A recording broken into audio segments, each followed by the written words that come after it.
আসসালামু আলাইকুম রহমতুল্লাহ। আমাদের নোয়াখালীর চাটখিল খিলপাড় দক্ষিণাঞ্চল ইটপুকুরিয়া থেকে ত্রাণের সামগ্রী নিয়ে যাচ্ছে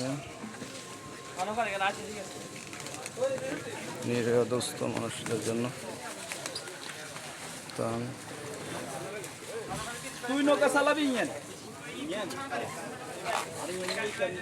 আস্তে আস্তে যাবি, এত তাড়াহুড়ো কিছু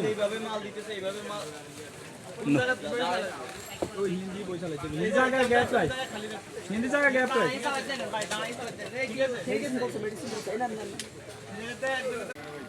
ত্রাণ